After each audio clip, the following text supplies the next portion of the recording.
नमस्कार मित्रांनो, आयुष्यात काही काळ असा येतो की सगळं काही उलटं चाललंय असं वाटतं. प्रयत्न खूप असतात पण परिणाम दिसत नाही. मनात अस्वस्थता असते, कधी कुटुंबात मतभेद तर कधी आर्थिक ताण. अशा वेळी अनेक लोक एकच नाव घेतात, शनीची साडेसाती. पण तुम्हाला माहिती आहे का, साडेसाती ही फक्त संकटांचा काळ नसतो, तर ती माणसाला घडवणारी, मजबूत बनवणारी आणि आयुष्याला नवी दिशा देणारी एक मोठी प्रक्रिया असते. जे लोक या काळाला समजून घेतात, स्वतःवर विश्वास ठेवतात आणि आपल्या कर्मावर लक्ष केंद्रित करतात, ते साडेसाती संपल्यानंतर पूर्णपणे बदललेले आणि अधिक शक्तिशाली बनून बाहेर येतात. साडेसाती नंतर जो माणूस बाहेर पडतो ना मित्रांनो, तो आधीसारखा राहत नाही. तो अधिक शांत, अधिक समजूतदार आणि अधिक शक्तिशाली होतो. एक गोष्ट नेहमी लक्षात ठेवा, ज्या दिवशी तुम्ही साडेसातीला घाबरणे सोडून द्याल, त्या दिवशी शनिदेव तुम्हाला खाली पाडणे सोडून देतील. शनी आपल्याला घाबरवण्यासाठी येत नाहीत, तर आपल्याला मजबूत करण्यासाठी येतात. जो माणूस स्वतःवर आणि आपल्या कर्मांवर विश्वास ठेवतो, त्याला साडेसातीची भीती वाटत नाही. शनी हे कर्माचे ग्रह मानले जातात. ते परमेश्वराने नियुक्त केलेले आहेत. आपल्या आयुष्यात जे काही घडते ते आपल्या कर्मांवर आधारित असते. कर्म नेहमी परत येते. ज्या दिवशी माणूस कर्माचे तत्व समजून घेतो, त्या दिवशी त्याला कळते की शनीची साडेसाती आयुष्यात येणे आवश्यक आहे.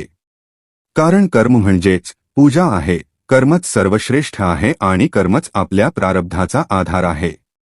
आज आपण कुंभ राशीच्या संदर्भात शनीच्या साडेसातीबद्दल चर्चा करणार आहोत. अनेक लोकांना सतत हा प्रश्न पडतो की कुंभ राशीची साडेसाती नेमकी कधी संपणार. याबद्दल सविस्तर माहिती समजून घेणे आवश्यक आहे. साडेसाती संपण्याआधी शनी अनेकदा माणसाला काही महत्त्वाचे धडे देतात. काही वेळा ते आयुष्यात काही महत्त्वाच्या गोष्टी देऊन जातात, तर काही वेळा काही गोष्टी आपल्याकडून घेऊनही जातात. त्यामुळे साडेसातीचा शेवटचा काळही खूप महत्त्वाचा असतो. ही संपूर्ण चर्चा चंद्र राशीच्या आधारावर केली जाते, कारण साडेसातीची गणना चंद्र राशीपासून केली जाते. जर तुमची राशी कुंभ असेल, तर सध्या तुमच्यासाठी साडेसातीचा तिसरा टप्पा चालू आहे. साडेसाती 3 टप्प्यांमध्ये येते. पहिल्या टप्प्यात शनी चंद्र राशीच्या एक घर आधी येतात. दुसऱ्या टप्प्यात शनी थेट राशीवर म्हणजेच चंद्र राशीवर येतात. तिसऱ्या टप्प्यात शनी त्या राशीच्या पुढच्या घरात जातात. कुंभ राशीच्या बाबतीत सध्या तिसरा टप्पा सुरू आहे आणि ही साडेसाती 4 जून 2027 रोजी पूर्णपणे समाप्त होईल. म्हणजेच 2026 पर्यंत तिचा प्रभाव काही प्रमाणात कायम राहणार आहे. अनेक लोक माझ्याकडे येऊन सांगतात की शनीची साडेसाती खूप वाईट असते. पण ती वाईट त्यांच्यासाठीच ठरते, ज्यांनी आधीच मनात ठरवून टाकलेले असते की साडेसाती वाईट आहे. काही लोक तर असेही विचारतात की आमच्यावर कुणी काळी विद्या किंवा नकारात्मक शक्तीचा प्रभाव केला आहे का. पण अनेक वेळा हे सर्व आपल्या मनाच्या भीतीमुळे निर्माण झालेले असते. या जगात सर्वात शक्तिशाली गोष्ट म्हणजे आपल्या मनाची ऊर्जा. आपल्या मनापेक्षा वेगवान आणि शक्तिशाली काहीही नाही. ज्या दिवशी माणूस आपल्या मनावर नियंत्रण मिळवतो, त्या दिवशी तो संपूर्ण जगावर नियंत्रण मिळवू शकतो. लोकांचे काम बोलणे असते. हजारो लोक काहीही बोलत राहतात. पण ज्या व्यक्तीने आपल्या मनावर नियंत्रण मिळवले आहे, त्याला कोणत्याही नकारात्मक शक्तीचा परिणाम होत नाही. जर तुमची ऊर्जा मजबूत असेल आणि तुमचा आत्मविश्वास ठाम असेल, तर कोणत्याही प्रकारची नकारात्मक ऊर्जा तुमच्यावर प्रभाव टाकू शकत नाही. पण जर एखादी व्यक्ती स्वतःच नकारात्मक विचार करत असेल, त्याचे वातावरण नकारात्मक असेल आणि त्याची मानसिक ऊर्जा कमकुवत असेल, तर इतरांची नकारात्मक दृष्टी देखील त्याच्यावर परिणाम करू शकते. त्यामुळे स्वतःची ऊर्जा मजबूत ठेवणे खूप महत्त्वाचे आहे. ज्या दिवशी तुम्ही तुमची मानसिक ऊर्जा मजबूत कराल, त्या दिवशी अनेक लोक मिळूनही तुमच्यावर कोणताही नकारात्मक प्रभाव टाकू शकणार नाहीत. आता कुंभ राशीच्या संदर्भात दुसऱ्या भावाबद्दल समजून घेऊया. सध्या शनीचा प्रभाव राशीपासून दुसऱ्या भावाशी संबंधित विषयांवर दिसू शकतो. दुसरा भाव हा कुटुंब, धन आणि वाणी यांचा भाव मानला जातो. या भावातून आपल्या कुटुंबातील संबंध, घरातील वातावरण तसेच आर्थिक स्थिती यांचा विचार केला जातो. आपल्या खात्यातील पैसा, संपत्ती आणि आर्थिक स्थिरता याचाही संबंध दुसऱ्या भावाशी असतो. त्याचबरोबर व्यक्तीची वाणी, बोलण्याची पद्धत आणि संवाद कौशल्य देखील दुसऱ्या भावातून पाहिले जाते. म्हणूनच 7.5च्या या टप्प्यात कुटुंब, आर्थिक परिस्थिती आणि वाणी या गोष्टींमध्ये काही महत्त्वाचे अनुभव किंवा बदल घडू शकतात. हे अनुभव माणसाला आयुष्याबद्दल अधिक परिपक्व आणि समजूतदार बनवतात. आता खरा बदल दिसायला सुरुवात होईल. म्हणूनच असे म्हणतात की जेव्हा शनी दुसऱ्या भावातून बाहेर पडतात तेव्हा ते जाताना माणसाला काहीतरी देऊनच जातात. उदाहरणार्थ, अनेक वेळा कुटुंबात ताटातूट झालेली असते. कोणी कुठे निघून गेलेले असते, कोणी कुठे राहायला गेलेले असते. कुटुंबातील सदस्यांमध्ये जुळवून घेणे होत नाही, संवाद नीट होत नाही. पण शनीची 7.5 संपत येते तेव्हा हळूहळू कुटुंबाची आठवण येऊ लागते. मनात प्रश्न निर्माण होतो की आता काय करावे. त्यामुळे असे दिसते की 7.5 जाताना कुटुंब पुन्हा एकत्र आणण्याचा प्रयत्न करते. कुटुंबामध्ये जे गैरसमज होते, जे संवादातील अंतर होते किंवा वाद होते, त्यामध्ये कुंभ राशीच्या लोकांना हळूहळू सुधारणा दिसू शकते. काही लोकांचे लग्न किंवा नाते ठरत नव्हते. कारण दुसरा भाव हा कुटुंब, नाते, कुटुंबाशी जुळणे आणि नाते निश्चित होणे यांच्याशी संबंधित असतो. त्यामुळे कुंभ राशीच्या लोकांनी एक गोष्ट लक्षात ठेवावी की जून 2027 पूर्वी म्हणजेच 2026च्या काळातच नाते किंवा विवाहाबाबत काही सकारात्मक घडामोडी होण्याची शक्यता आहे.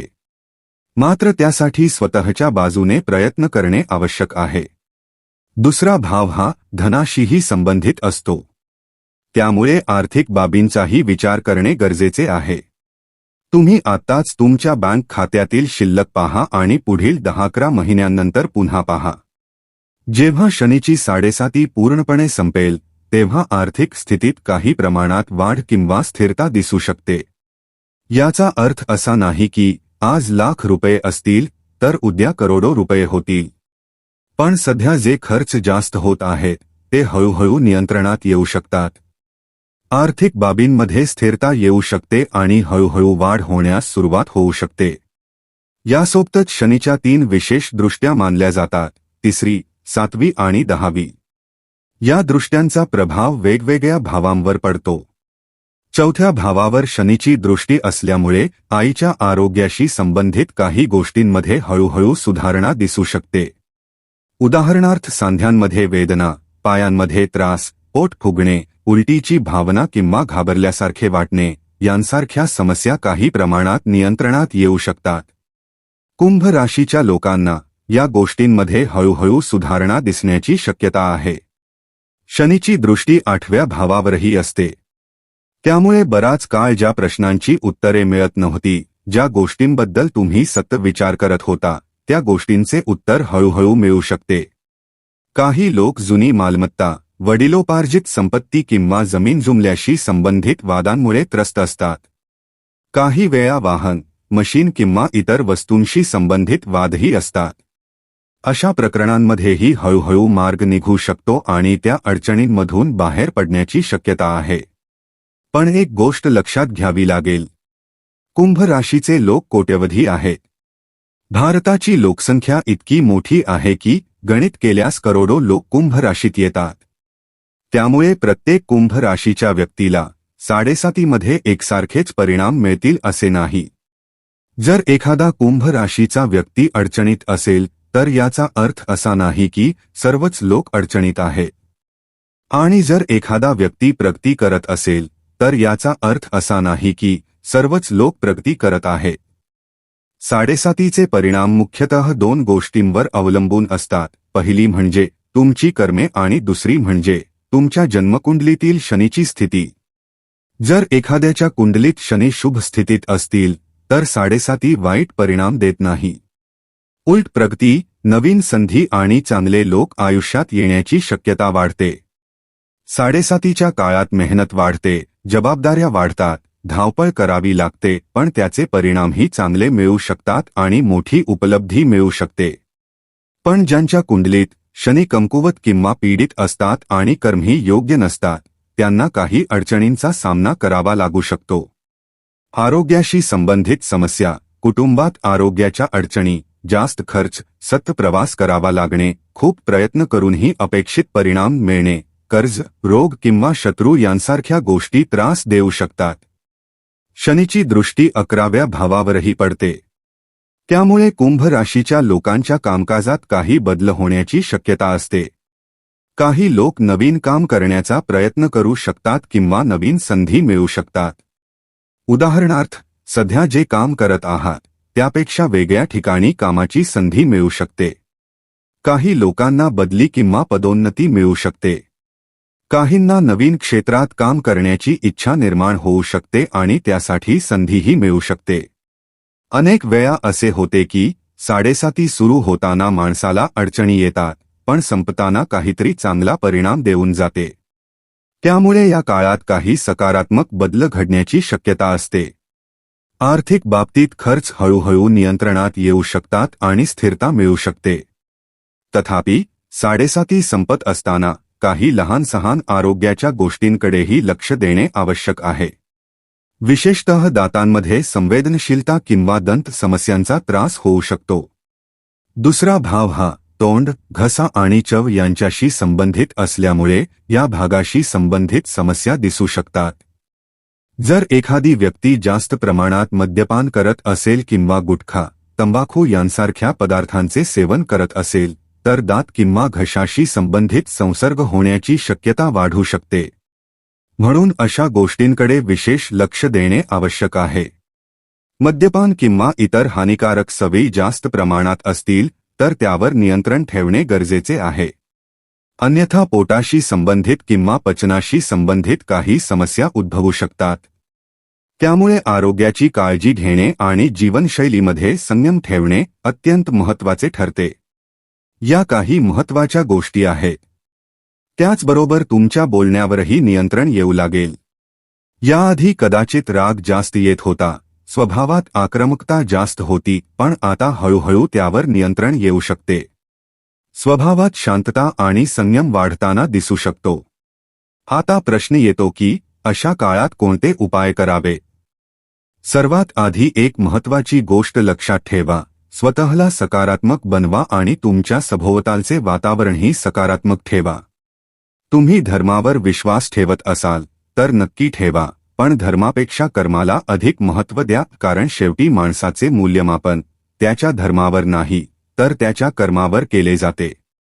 माणूस या जगातून गेल्यानंतर त्याने कोणता धर्म मानला हे पाहिले जात नाही, त्याने आयुष्यात कशी कर्मे केली हे पाहिले जाते.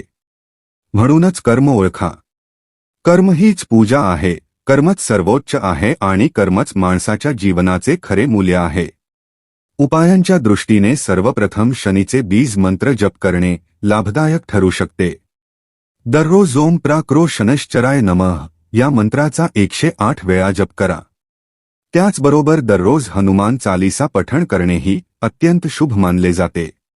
सकाळी उगवत्या सूर्याला अर्घ्य देणे देखील उत्तम उपाय आहे. सूर्यदेवाला जल अर्पण करून त्यांची प्रार्थना केल्याने सकारात्मक ऊर्जा वाढते आणि जीवनात स्थैर्य येण्यास मदत होते. याशिवाय देवाधिदेव महादेवांचे स्मरण करणेही अत्यंत शुभ मानले जाते. दररोज ओम नमः शिवाय या मंत्राचा जप केल्याने मन शांत राहते आणि जीवनात सकारात्मक बदल अनुभवायला मिळतात. या सर्व गोष्टी श्रद्धेने आणि सातत्याने केल्यास जीवनात चांगले परिणाम दिसू शकतात. म्हणून मित्रांनो, 7:30ला घाबरण्याची गरज नाही, तिला समजून घेण्याची गरज आहे. हा काळ आपल्याला धडे देतो, संयम शिकवतो आणि योग्य कर्म करण्याची प्रेरणा देतो. जर आपण सकारात्मक विचार ठेवला, मन मजबूत ठेवले आणि योग्य मार्गाने कर्म केले तर शनीचा हा काळही आयुष्यात प्रगती आणि स्थैर्य घेऊन येऊ शकतो. श्रद्धा, संयम आणि सतत चांगले कर्म हीच खरी गुरुकिल्ली आहे. त्यामुळे आत्मविश्वास ठेवा, मन सकारात्मक ठेवा आणि आयुष्यात पुढे चालत राहा. योग्य वेळी शनिदेव नक्कीच तुमच्या मेहनतीचे फळ देतील. धन्यवाद. जय शनिदेव.